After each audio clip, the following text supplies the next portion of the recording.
채널에 오신 것을 환영합니다. 지혜와 생명. 채널을 지원하려면 좋아요, 공유, 구독을 부탁드립니다.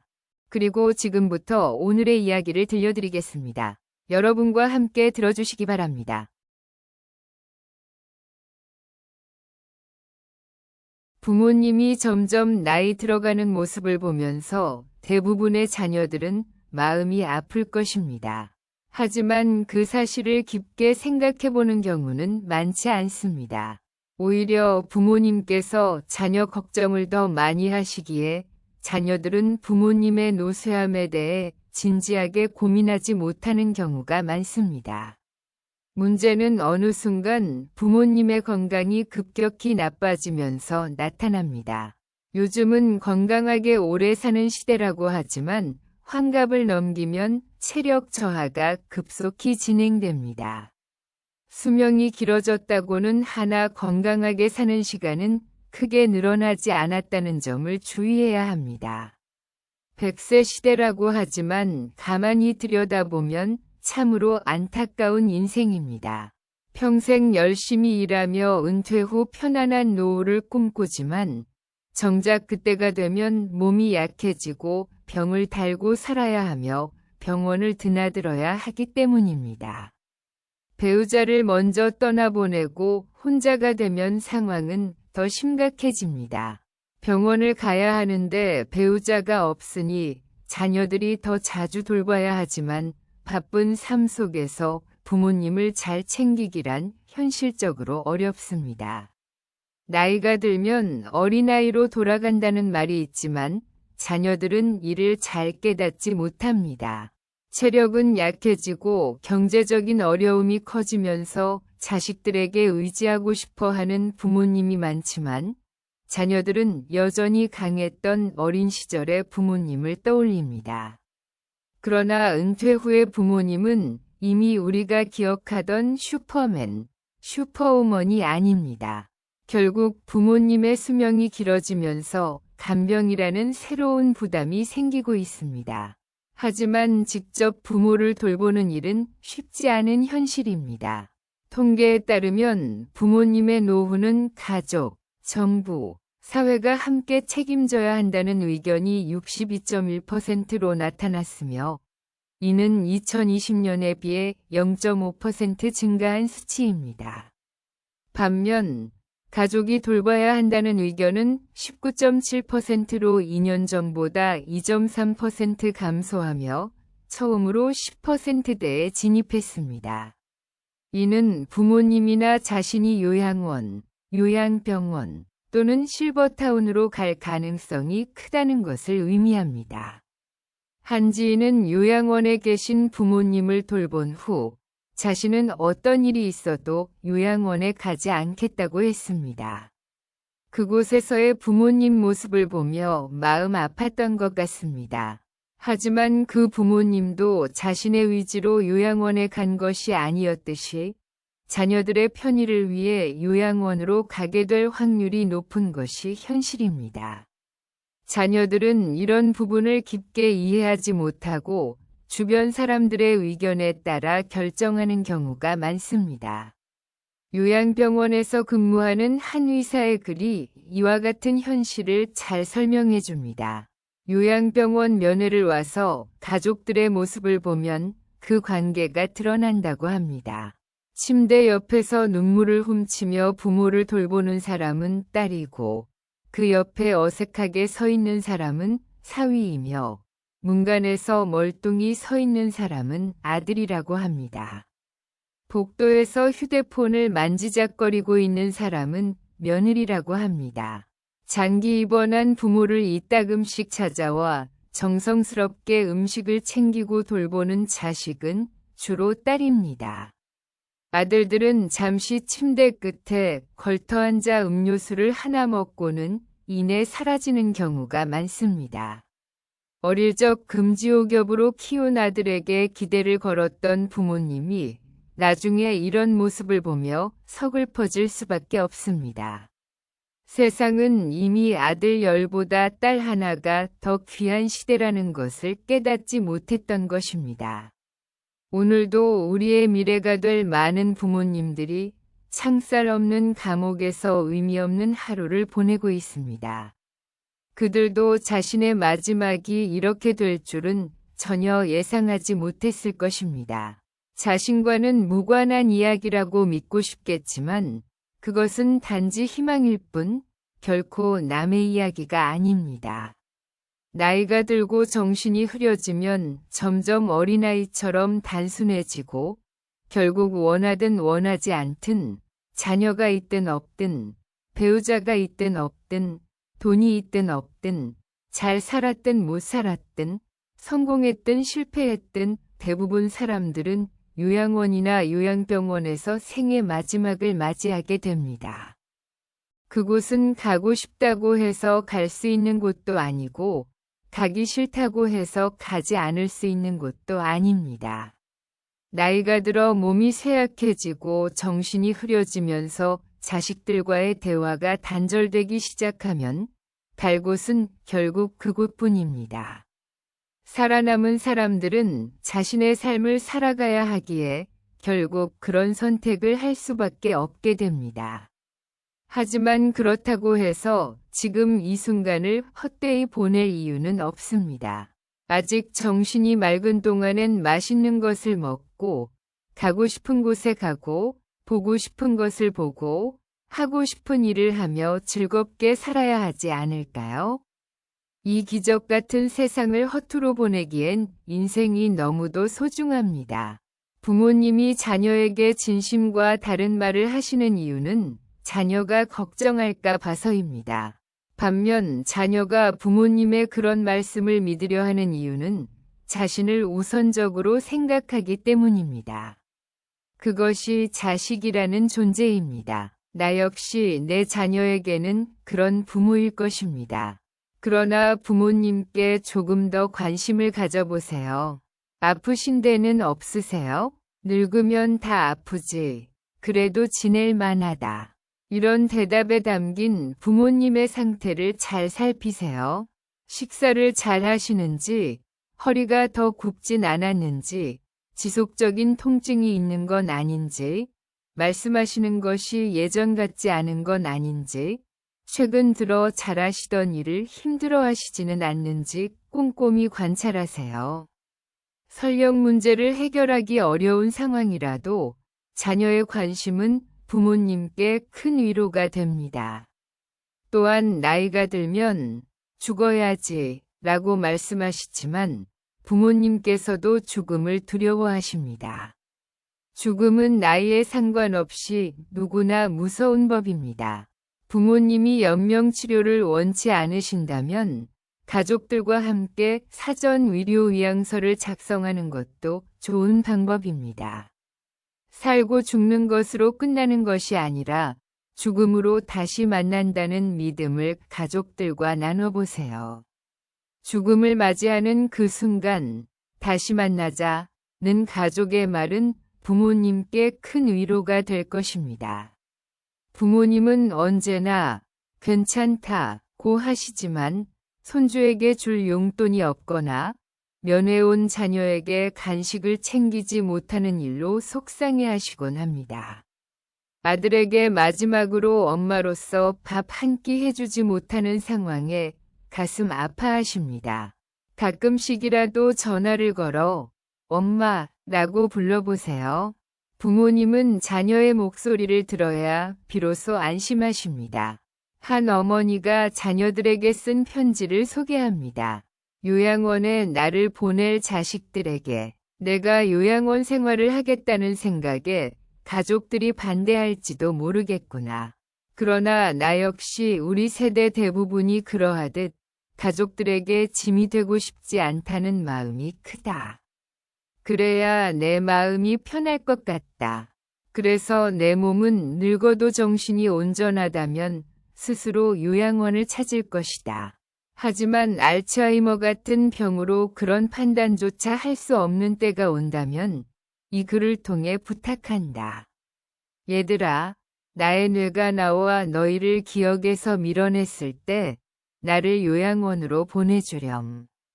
우리 엄마는 그림 그리기를 좋아하니 펜과 종이를 늘 준비해 주길 바란다. 내가 좋아하는 것과 싫어하는 것을 요양원 사람들에게 미리 알려주었으면 해. 그리고 가끔씩 찾아와 너희 얼굴을 보여다오. 내가 낯선 사람처럼 누구세요?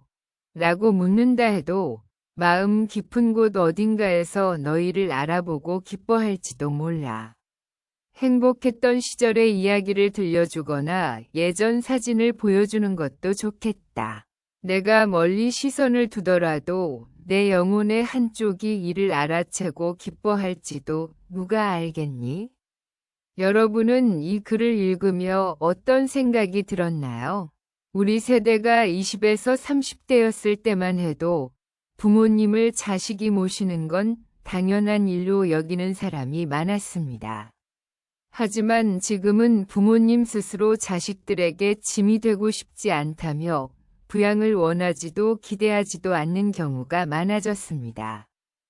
게다가 자신의 삶조차 포기해야 할 만큼 힘든 상황에 놓인 자녀 세대까지 부모님을 부양해야 하는 낀 세대의 고충이 더해져 안타까운 현실이 되고 있습니다.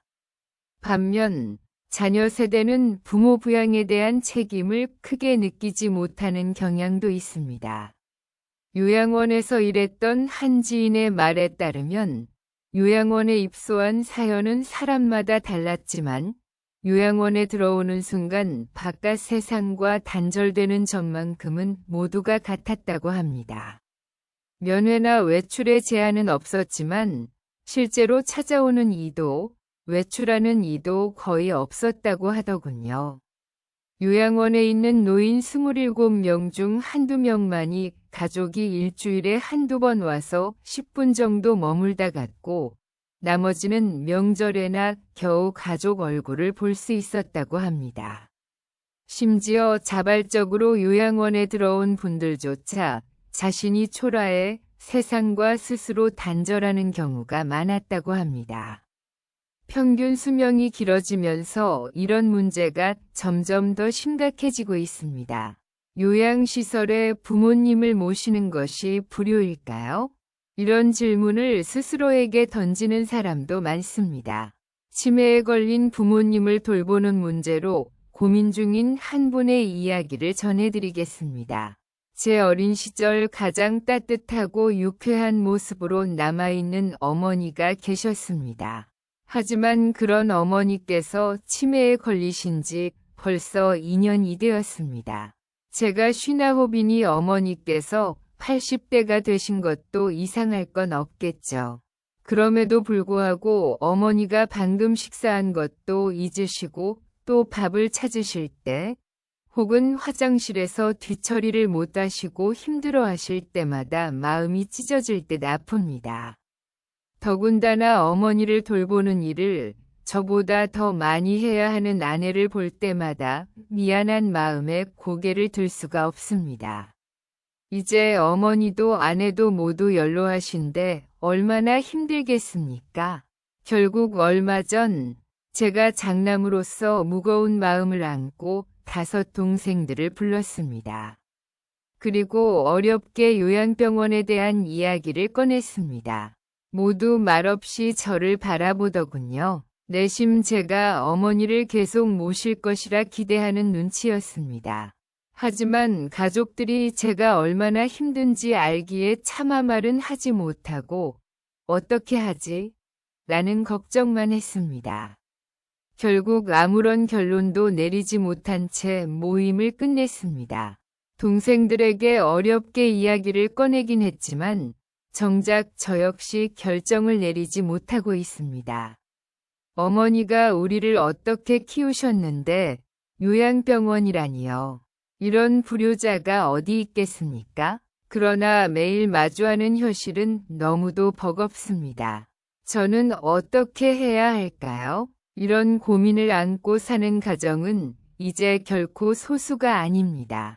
부모님을 집에서 모시는 것이 진정한 효도라는 것을 머리로는 알지만 사회 구조가 변화하면서 효도를 실천하는 것이 점점 더 어려워지고 있습니다. 과거처럼 부모님 부양을 가족이 전적으로 책임지는 것만이 효도일까요? 이제는 가족과 함께 부모님의 노후에 대해 솔직하게 대화하고 서로 합의점을 찾는 것이 더 중요한 시대가 되었습니다.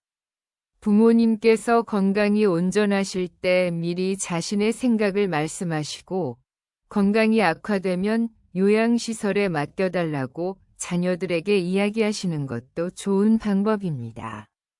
대신 일주일에 한 번은 꼭 식사를 함께 하자는 조건을 거는 것도 의미 있을 것입니다. 또한 가족 내에서 부모님 부양 방식에 대해 결정을 내릴 때 서로 눈치를 보며 갈등이 생기지 않도록 조정자를 정해 이견을 조율하는 것도 필요합니다. 상황이 나빠지기 전에 가족이 협의하여 필요하다면 주보호자를 정하고 그에게 결정 권한을 맡기는 것도 현명한 방법일 수 있습니다. 부모님께서 어쩔 수 없이 요양원이나 요양병원에 장기 입원하셔야 하는 상황이라면 그분들은 가족에 대한 그리움과 고독으로 가득 차 있을 것입니다. 자주 찾아뵙고 따뜻한 관심과 대화를 나누며 부모님의 마음을 위로하는 것이야말로 진정한 효도의 길이 아닐까요? 이에 도움이 되는 감동적인 이야기를 소개합니다. 몇 년 전의 일입니다. 제가 입원해 있던 병실에 80세가 넘으신 한 할아버지가 계셨습니다. 할아버지의 병은 깊어 보였고 곁에는 성경을 읽으며 정성껏 간호하는 할머니가 계셨습니다. 매일 아침 저녁으로 가족들이 병실을 찾았고 어느 날 할머니가 아들에게 말씀하셨습니다. 네 아버지 이번에는 정말 못 일어날 것 같다. 이제 화장실도 스스로 못 가신다. 조금 전에도 의사가 호스로 소변을 빼드렸다. 할머니의 눈에는 눈물이 맺혔지만 아들은 아무 말 없이 고개를 숙였습니다. 그날 저녁 지방에 살던 막내딸이 병실로 올라왔습니다. 막내딸은 할아버지의 손을 잡고 한참을 울었지만 할아버지는 아무 말도 하지 않으셨습니다.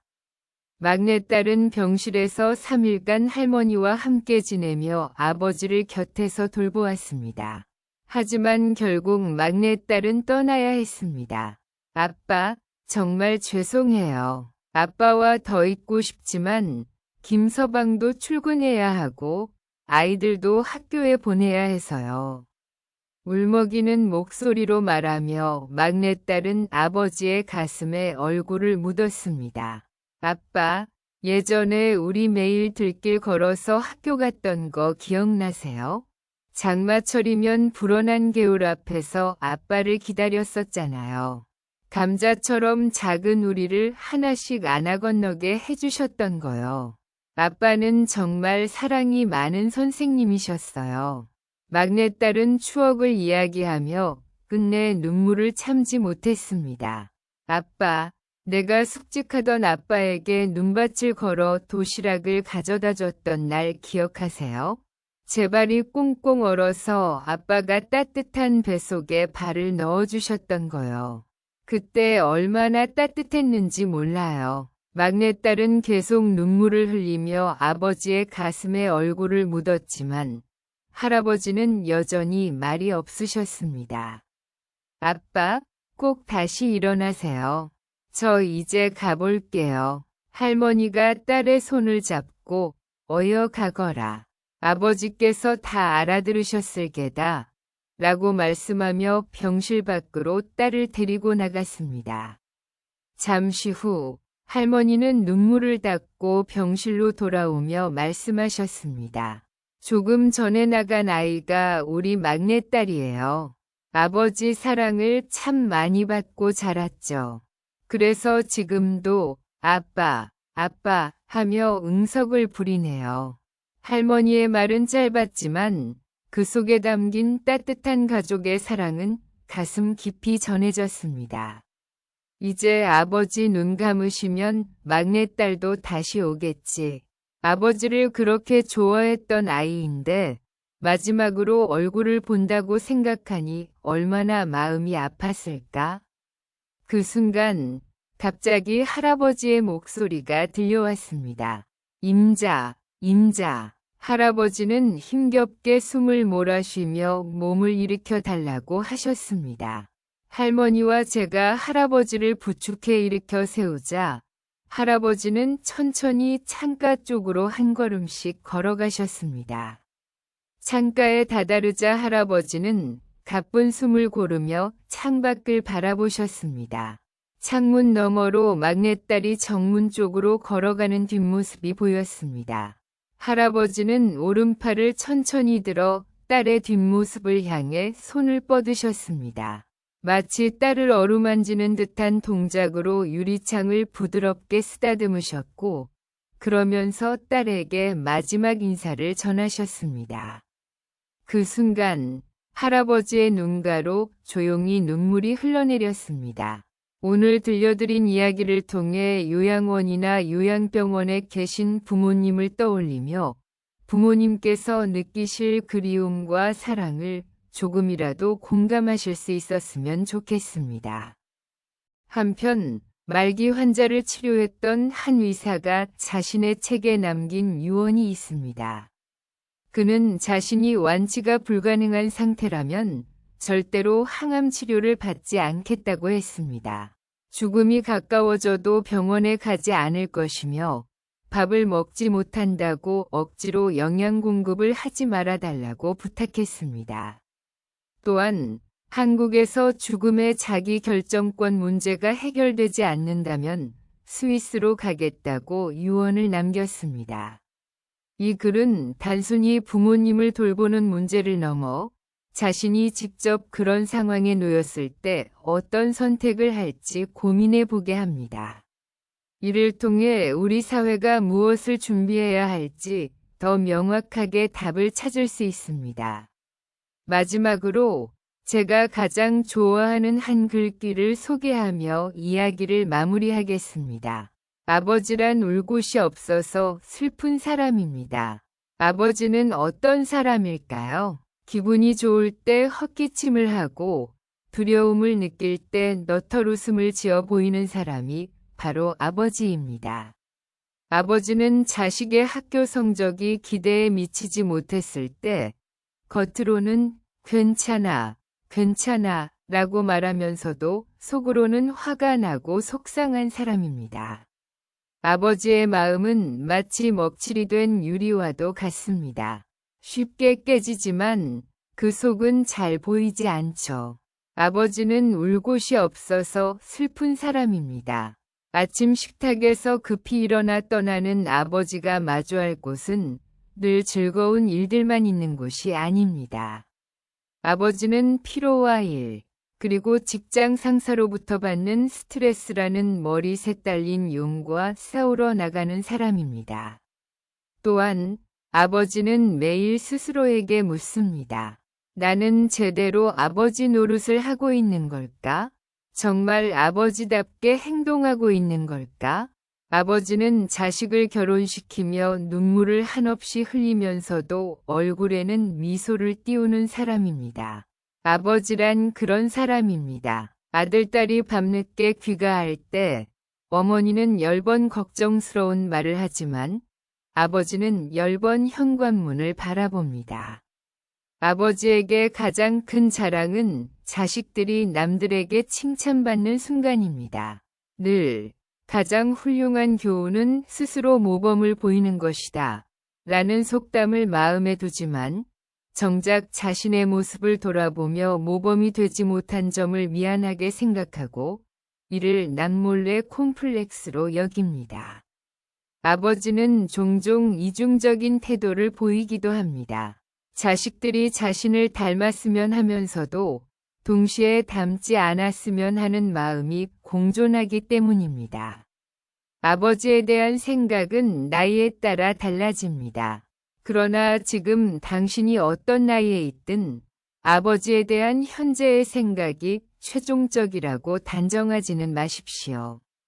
보통 나이에 따라 변하는 아버지에 대한 인상을 살펴보면 4살 때는 아빠는 뭐든지 할 수 있어 라고 여기고 7살 때는 아빠는 정말 많이 알고 있어 라고 생각합니다.